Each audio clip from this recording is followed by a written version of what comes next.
Bonjour à tous, Bonsoir tout le monde. on se retrouve ici à l'Arena Bar pour faire un petit débrief de ce match contre Rouen. Défaite de l'USAP à Rouen, 12-10. Alors une première mi-temps avec beaucoup de rythme, beaucoup d'envie de la part de notre équipe.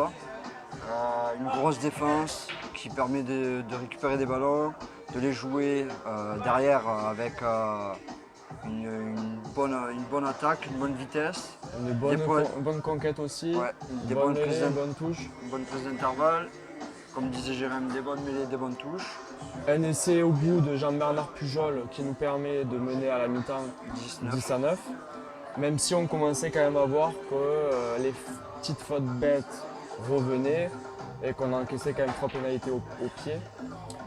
Seconde mi-temps. Seconde mi-temps, on ne sait pas ce qui s'est passé, où l'huile elle a coulé dans le cerveau et ça n'a pas fonctionné. Alors il faut dire qu'il a plu quand même sur la deuxième mi-temps, ce qui a déstabilisé complètement notre jeu. On se demandait si c'était de l'huile qui tombait parce que les fautes de main, elles étaient énormissimes. On en s'est a retrouvé, fait quelques-unes. on s'est retrouvé contre une équipe qui montait de Fédéral 1 à Pro D2 et l'USAP qui descendait de Top 14 à Pro D2.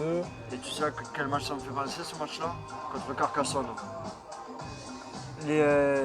L'envie a gagné et a pris le pas sur notre équipe. Et, L'envie, la gestion du match aussi parce qu'on n'a vraiment pas été bon. On savait qu'avec la pluie en deuxième mi-temps, ça allait être un score un peu étriqué. Et dans la gestion du match, on n'a jamais eu la possibilité de le gagner. Heureusement, Rouen rate deux pénalités d'ailleurs entre la 50e et la 60e. Là, Le score va être un peu plus lourd. Il aurait pu être un peu plus lourd, tu serais reparti sans le point défensif. Franchement, on s'en tire pas trop mal, j'ai envie de dire. Mais on aurait pu penser qu'on aurait pu gagner. On est déçus parce qu'on Voilà. on pensait que l'USAP avait ciblé ce déplacement. Et en fait, on le voit Tisley que pas du annonce aujourd'hui dans MDEP qu'on doit gagner avec le bonus offensif. Au final, on perd. On prend un point chanceusement.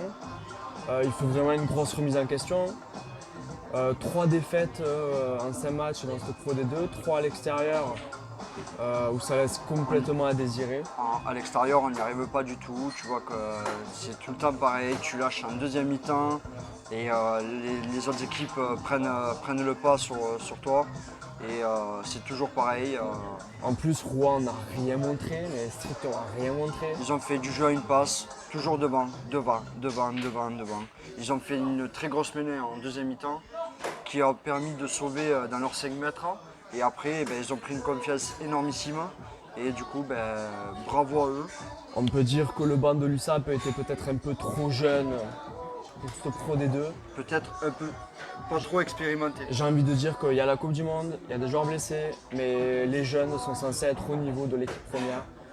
Pas trop leur en demander non plus. Tu vois que Dubois il explose, tu vois que Pierre Leca aussi. Tu vois, Souchier s'est envoyé sur ce match. Heureusement qu'il était Même là si dans défensivement. l'animation, défensivement il était présent et dans l'animation ça fait défaut.